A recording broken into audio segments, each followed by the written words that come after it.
Good morning, good afternoon, good evening. Not sure when, where, or how you're listening. Just glad that you are. John Buzby along with Marty Sheehan. It is championship week leading up to championship Saturday. Less than a week away, no matter when you're listening to this podcast. Whole day kicks off at 10:30 with the unified game. Those semifinals take place this week. Newark Charter hosting McCain on Tuesday at 3:15 at the Newark Charter Junior High School, because the high school is under renovations for a new and improved athletic complex there. The other semifinal is going to take place at Caesar Rodney High School, also on Tuesday at 5 o'clock. Appaquinimink is going to travel down there for that game. So we've got two great semifinal matchups. If you haven't seen a unified game, that's your first opportunity. No charge to get into those games. The winners will play at 10:30 at Delaware Stadium. The typical charge to get into Delaware Stadium on Saturday, one ticket gets you in for all four games. Best deal you'll ever see in high school sports. The 12 o'clock game is going to be Class 1, Laurel versus St. Elizabeth. 3:30, Class 3, Smyrna versus Dover. And at 6 o'clock, the Class 2 game, Caravel versus Wilmington Friends. This is the Class 3 podcast. We did one for Class 1 and also for Class 2. So if you haven't heard that one and you're interested, it dropped the same place all our other podcasts do, so you can listen to there. In case you're wondering how they came up with these time slots, basically this is how it's going to work, at least we're told. The 3:30 time slot is always going to be for Class 3. It's the largest crowd, the biggest schools, et cetera, et cetera. They want to make sure that they get those guys in the daylight and then out not very late at night. It'll still be dark by the time they get out, but it won't be 10 o'clock at night. It'll be 7 o'clock at night, for lack of, for a guess. The other three slots are going to rotate. So last year, the unified game was at 12. The Class 1 game was at 6, and the Class 2 game was at 10:30 in the morning. So they just quit. They simply rotate. And that way it's fair to everybody. You can argue which is the best time slot other than 3:30, or you might have a preference, but it is what it is. And teams are going to deal with it and go forward with it. So we are here to talk about the Class 3 championship. But before we do, want to do a little bit of house cleaning from last week. I reached out to both the Smyrna and the Middletown principal. Couldn't have been nicer. Got back to me as soon as I did. Wanted to talk about this situation. Reaffirmed us that they are looking into the situations. They are handling it, and they are doing their due diligence. It was not like a lot of people suggested would be the case, where boys will be boys. Oh, it's just Smyrna versus Middletown. It's a high temper type of atmosphere. Not the case. Both principals agreed that, it was something that should not take place. And they are doing what, and I'm going to quote, the due diligence that needs to be done that they would in this situation. So we're happy about that, and we wanted to pass that along. And both principals were grateful to us for asking the question and not just assuming one way or the other. So thank you to both those principals for doing that. Amy Conley at Middletown and Stacy Cook at Smyrna. All right, two other things, couple fundraisers going on. Dover's linebacker Nasir Snipes Guzman has started a GoFundMe page where he's raising money to buy toys for local kids down in the Dover area who otherwise aren't going to have presents at Christmas time. So just a great thing that he's doing it, along with three other guys named Dalen Avilas, Jalen Arrington, and Brett Shelton. The best way to go there, we retweeted the link from our Delaware High School football Twitter account, so you can see it there, or you can Google on Twitter. The handle is at RMS_NAZ. RMS_N as in Nancy AZ. If you're interested in donating some money to a great cause, what a great thing this high school kid's doing. Not a lot of adults do this, let alone a high school kid. So congratulations to Nazir Snipes Guzman for what he's doing. The other thing is a sad note, but hopefully a good thing comes out of it. Sussex Tech player Jaron Sample, his family's home burned to the ground earlier this week, or maybe last month, not sure, in the last few weeks. And so there is a Give, Send, Go page, same thing as GoFundMe, just a different organization. It's givesendgo.com. It's the Jaron Sample family. We also retweeted that link as well. So no matter what you give, it'll help. I've never been through that situation. Hope I never am. But I know people that are say, insurance is great and it does pay for a lot, but it doesn't pay for everything. Yep. Fortunately, nobody was killed. Not sure about injured, but nobody died in the fire. So that's always a good thing. But again, two things you can do. You can support Nazir Snipes Guzman Toy Drive or the Sample family, Jaron Sample, player at Sussex Tech. All right, Marty, let's talk some football here. Class 3A, number 1 Smyrna versus number 6 Dover. The first time that there's ever been two Kent County teams playing in a championship together. Of course, the people will say, well, there's not a lot of teams down there. And there's not. Caesar Rodney, Milford, I think technically the high school is in Kent County, so that's another one there. But still pretty cool that these two have never faced off in a championship. And one of the reasons is for years, Smyrna was in Division II and Dover's always been in Division I, so it wasn't going to happen. But anyway, Smyrna coach Mike Judy, he played at Dover, so he's playing against his alma mater. He was the center there. He went on to play center at Wesley College. Now, if the information I got was correct from the internet, he did not play while Dover coach Chip Knapp was coaching at Wesley College. The information I got was that, and you might correct me, and that's fine, but the information I saw, Chip Knapp was at Wesley for about Chip Knapp was at Wesley after Mike Judy graduated, which I believe was back in the late 90s, 1997, I think I saw. I came up with something different. Okay, good. So maybe, mine was not from the Wesley College page. I couldn't find that, so. No, believe it or not, Chip Knapp is famous enough to have his own Wikipedia page. Well, and that's where I looked, and the math didn't work. You know what? It's because he's been at Wesley since 1989. He was at Wesley from 1989 until 2020. He was a Wesley defensive assistant 89 to 90, and then the Wesley offensive coordinator from 91 to 2017. So now, again, that's according to his Wikipedia page. Okay, all right. Which would put him directly with Coach Judy. Mike Judy, yeah. Yep. Okay, yep. All right. So you know what it was, Marty? I was thinking Mike Judy was closer to my age, and he's not. 1997. No, I think he's only like 43 years old, which I was surprised to see too. Not that you look old, Coach Judy. No, it just seems like you've been on the Delaware scene forever. For a long time, yeah. So that's right. Anyway, and he has been. He's been at Smyrna for 9 years. He coached down in Virginia for 7 years. I did see that. And again, he played at Wesley, Mike Judy, and Chip Knapp actually played at Cornell. So we have two high school coaches who both played in college. You might think that always happens all the time, and it doesn't. So, anyway, kind of a unique tie-in there. Yep. Between the two coaches there. But Marty, this is a game that, let's start with Smyrna.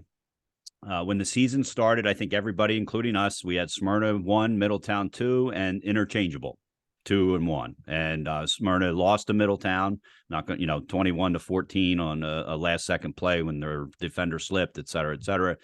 Middletown went on to lose 4 games, 1 to Sally's, 3 out of state, which knocked them down to the other bracket, or kept them in Smyrna's bracket, I should say. And, so they ended up playing in the semifinals. Smyrna made it very clear they were the ones that belonged in the state championship, not even close.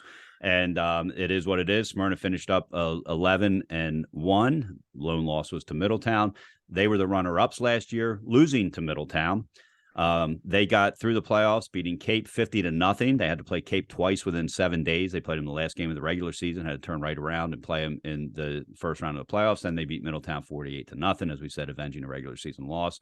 Other significant wins: Sussex Central, Dover, Sally's, Appo. All teams that people consider in the upper echelon of Class 3. They've got a dynamic offense. They had a dynamic offense before Brian Wright, the quarterback, came into form, and then he came into state championship form, and their offense became even more dynamic, led, of course, by Ymir Knight. The only thing better than their offense is their defense, and they've got a tough defense, 5 shutouts. 6 game and 5 shutouts, and in the 6th game they gave up 6 points. And so technically call it what it is. It is what it is. One of the few teams, if not the only team, where the players either play on offense or defense. A huge advantage. People don't understand what a huge advantage that is. Oh, absolutely. And how few high schools have that opportunity. At most, maybe you've got 3 or 4 kids that don't play both ways. Smyrna's got 11 that don't play both ways, at least the majority of the time. Somebody might sneak in there and play a safety at some point of a game, but for the most part, not. So, Marty, this is a game, Smyrna State champ 3 times, runner-ups in 2021. They're 9-1 against Dover since Smyrna came up and joined the Henlopen North. As we mentioned, Smyrna was a Division II team for several years there. Mike Judy, 79-21. And this team, they're running on all cylinders. And, Dover's a good team. We'll talk about them in a second. But this Smyrna team, this may be the best team, Marty, I've seen in the 15 years I've been covering high school football here in the state of Delaware. I agree. And just a little history real quick, going back to 2015, the first year they won a state title. Just kind of an interesting note for me anyway. The quarterback for Smyrna, of course, was Nolan Henderson. the starting quarterback for Sally's that day was a sophomore who had never started a game before, and his name is Zach Gwynn. He threw 3 touchdowns that day, and of Yep. course, they have been the starter and backup at Delaware for what seems like about 10 years. I think Nolan Henderson just celebrated his 32nd birthday at the University of Delaware. And he's got another year left. My He's got God, that's another year right. left. That's right. So just a little interesting tie-in there to UD. This Smyrna team I agree. You look at this team, and it's almost impossible to find a weakness. And you go back, and I know people made a big deal of that first Middletown loss. But to your point, Brian Wright hadn't come into his own yet. This offense was still trying to figure out what they wanted to do. Coach Marks hadn't decided exactly what he wanted to do. He did.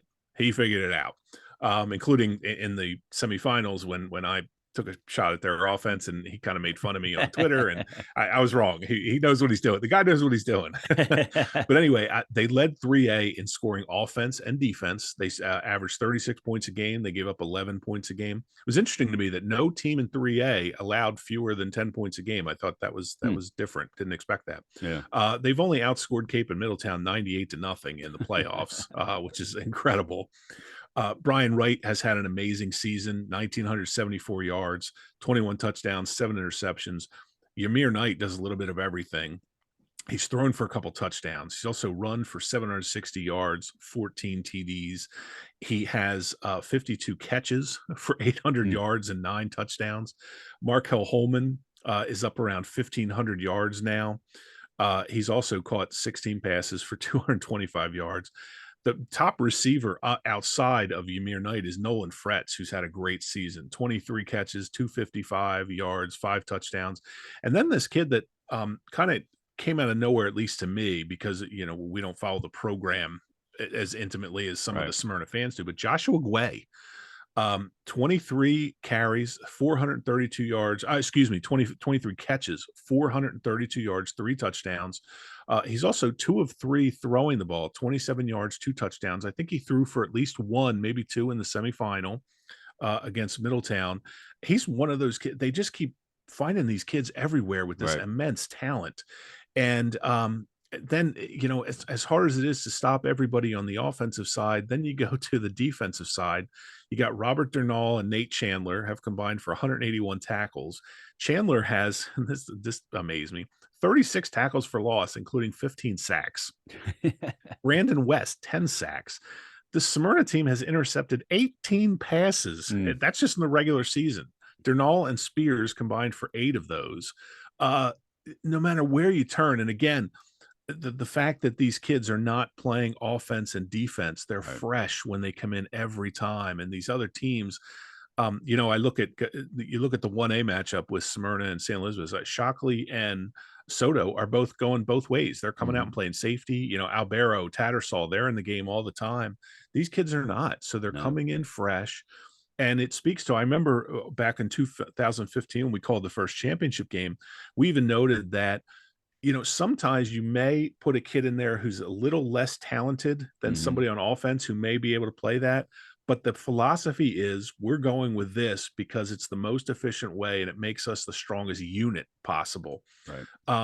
So I think the fact that Judy over these 9 years has been able to mold all of this individual talent and the offense, and this goes back to when Will Knight was there, and then of course Wayne Knight, there's only one ball to go around. And these kids, it seems to be this unselfish attitude. And I love it. No one complains about not getting the ball, at least publicly. And kids these days on social media, trust me, if they're unhappy, somebody's hearing about it. Right. It doesn't happen here. Yeah. And I just love to see that philosophy. They are loaded to the gills with talent. They have totally figured everything out on offense. If they come out in the Wildcat, it doesn't matter. If they come out with Brian Wright, it doesn't matter. You're going to have to defend it. And boy, it shapes up looking like a long day for Dover. And we'll get into them in a minute. But with Chip Knapp on the other side, kind of feel like that experience, maybe he's going to figure some things out and maybe throw some wrinkles in there. But on the surface, Smyrna just looks unstoppable at this point. Here's how I explain Smyrna to people, because I've been on their bandwagon since about week 4, that they were not only the team to beat, nobody was going to beat them. And nobody has. And we'll find out on Saturday whether anybody does. is, when you watch them line up, and I've watched them live and I've watched them on tape a lot, 4 wide receivers line up, 2 on each side. All 4 of those wide receivers would be star wide receivers on the majority of the other high school teams around the country, or around the state, not the country, around the state. Same thing with the backfield. Same thing with the linebacker core. Same thing with the safeties. I mean, they are just deep. We talked on our other podcast about Caravel and how deep they are.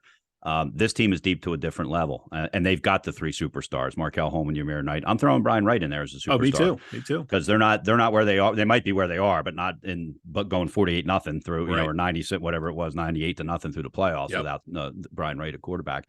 That's the difference. The other thing this program reminds me of, Marty, Alabama. Obviously not same skills, different level, et cetera, et cetera. Nobody at Alabama is selfish, because if you're selfish at Alabama, you don't last long on that team, because they got 6 guys who are ready to hop in, and the talent level doesn't change a whole lot. And that's kind of how I look at the Smyrna team. Markel Holman, who was a first-team All-State running back for William Penn, transferred to Caesar Rodney, never put on a pair of shoulder pads there, went to Smyrna.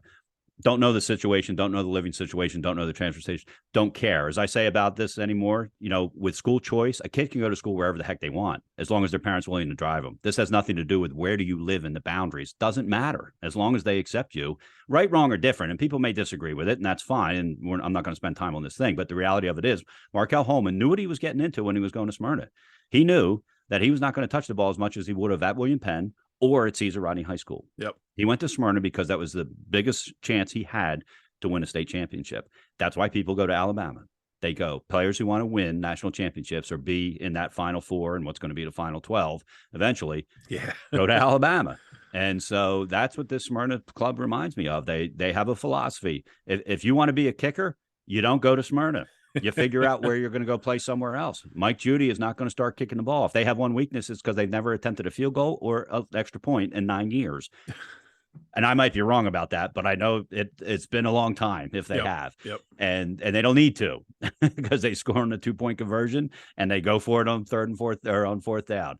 And so, but that's, what you're getting into when you go to Smyrna. Ymir Knight could have double the yardage at a lot of other high schools because he would have touched the ball more. But Markel Holman's going to touch the ball at Smyrna. Yeah, you know what? Somebody said to me, somebody made a comment on Twitter about, well, let's see what Coach Judy does when Knight and Wright and Holman leave. Mm-hmm. And my response was, why would you doubt him at this point? I mean, I'm sure they said that when Nolan Henderson and Will Knight left, and Letty, when he left, Letty Brown. Yep. And Cam Edge. Edge. To your point about Alabama, they never rebuild, they reload. Yep. And they have great kids coming in here, and then they mold these kids into these phenomenal players. I mean, again, Marks has been phenomenal. The one thing you can never take away from Mike Marks is his offense over this time period has been insanely difficult to figure out for anyone. Yeah. And they put the kids in the best position they can to have them succeed. And that's where, you said going back to week 4 when you said no one was going to beat them. Before that, Wright was still working his way into it. Once he got into it and they started distributing the ball to these guys on the edges and giving these teams different looks, that was all she wrote. All of a sudden, the train just started rolling, and it hasn't stopped. All right. Well, if anybody's going to stop them or has to stop them, it's going to be the Dover Senators, number 6 seed, 8-4. They were rolling early in the season, then picked up a few losses there. They lost in the semis to Smyrna last year. Mentioned Chip Knapp in his second year. They upset Sussex Central in the first round of the playoffs, 20-0. That avenged one of their regular season losses, and then they beat St. George's 23-13. So they've had 2 pretty tough games to get where they are, unlike Smyrna, who flew through the playoffs just like they flew through the second half of the season. Their other big wins were against Appoquinimink. And again, the St. George's and Sussex Central. They lost to Smyrna 46-21 in week 8. Ironically, the same exact score they lost to them in the semifinals last year. Imagine that, because that's not even a real popular football score. 46 points, 21 is, 46 is not. They've got explosive skill players. They've got a solid defense. Their offense has scored 30-plus points in 6 games. They gave up 2 touchdowns or less 7 times, so the defense is solid. They've got a good kicker, 6 for 6 on PATs in the semifinal game. So, they've won 2 state championships, 1977 and 1988. They were runner-ups in 2001. So, they haven't won like you would think the state Capitals high school team would have won over these years. Typically your state capital has the biggest teams, the most athletes, et cetera, et cetera. When you look around the country, they're always right in that mix. And Dover did win, but it's been a while. And so, they're looking, and you know what, Marty, they're playing with house money at this point. Nobody expects them to win. People are hoping that it's not a running clock. And, we're not anti-Dover. We're not bashing Dover. It's just, we're objectively telling you what people are telling us and people think. And, so they've got nothing to lose. And as you mentioned, Chip Knapp, smart coach, good coach, coached at the collegiate level, played at the collegiate level, knows what he's doing. He's had several weeks. He's played this team before. He's had a week to prepare. He saw the offense that Mike Judy put in that caught Middletown off guard last week a little bit, where they changed it up for the first time all season, the formations, et cetera, et cetera. And Chip Knapp has now seen that. So he's pretty much seen everything Smyrna can throw out at you. Still going to be tough to beat them. It is. And I said last week, I mean, Chip Knapp has had to prepare for the Mount Unions and the Wisconsin Whitewooders, the top echelon of the Division III schools. Real quick, before we get into it, I did want to go back in the time machine again real quick, because 1988, my junior year, I was the junior last in time college. Dover won. You were junior college. Yep. It was the Bushweller twins, John, not to be confused with the 80s wrestling icons, the Bushwhackers. It was the Bushweller twins. I went to school with their sister, went to college, knew their sister Samantha very well. It is a small state, man. It is. Josh Bushweller's 8-yard pass to his twin brother Jeremy in overtime was the difference. Linebacker Tom Pruitt stopped Nelson Brockenborough, who I remember as the big Salesianum back then, on 4th and goal. There was some controversy as to whether Brockenborough got in or not. Dover came away with the title. But I had to go again. Number one song, Baby I Love Your Way by Will to Power. Great motorcycle scene with a guy with flowing hair. It's amazing video. Number one movie, one of my favorites ever, The Naked Gun with Leslie Nielsen. Oh, that was good. And the number one hottest Christmas toy, and I remember because we got it that year, was the Nintendo Entertainment System. So you got to go way back. And by the way, the Aquanet hair stuff was still in big demand back then. I remember the 80s pictures of girls from our high school. This team has done a great job in the second half of the season. I was so impressed, and you pointed out defensively, they've really tightened things up.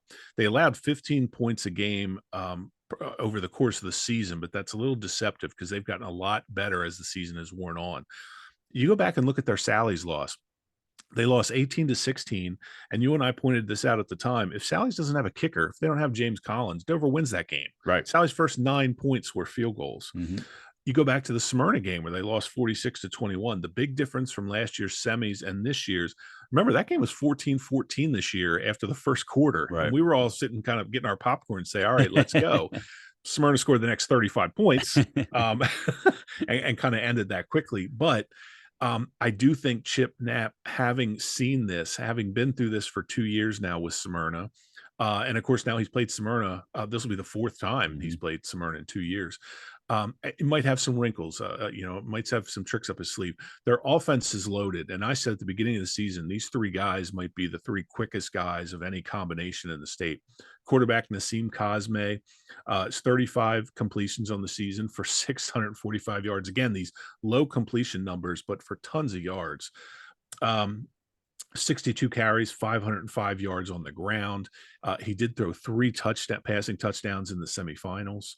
Jaquan Kilby, who's been amazing. And I know his dad posts a lot on Twitter. I do know Jaquan has been banged up for a large part of the later part of the season, especially. I hope he's 100% healthy. It doesn't sound like he will be, but 1,241 yards, 10 touchdowns during the regular season. In the playoffs, and again, this kid is banged up, 30 carries, 222 yards. So he's doing okay. John Parker, who is just a speedster on the outside, and a kid I started to say midpoint of the season, where is John Parker? And as I pointed out last week, we found him. He showed up in the semis amazingly. He had a fantastic performance over the season, 600 yards catching, 5 touchdowns receiving. He's also run 54 times for 250 yards, 6 TDs. He's also returned a kickoff for a touchdown, which could be you never know with the return game, and Parker is their return guy. So the defense has really buttoned things up. Unfortunately, I'd love to give a rundown of Dover's best defensive players. Never got those stats. And I want to thank Nick Spadafino, the baseball coach, Mhm. who's kind of got the ball rolling and got us the offensive stats for these guys for the Yeah, that's season. great. So thank you to them. I know some schools, and we talked about before, where the old George Kasanovich, where I don't know, he's probably thrown for anywhere between 500 and 1,200 yards. Who knows? Just say that. Can I So fact you what the we know stats, is John? Can I that's fact right. you the stats? That's right. He always did. That's But right. That's right. So what we know is their offense is incredibly powerful. They got this three-headed monster, and their defense is very stout. I just don't think their defense is going to be able to hold up, nor do I think. Yeah, I do think they're going to score some points, and Mhm. Yep. I think they're going to score in the neighborhood of maybe 14 to 21 points. That would not surprise me, because I think Chip Knapp is going to have enough wrinkles that it's going to throw them off for a little bit, Smyrna.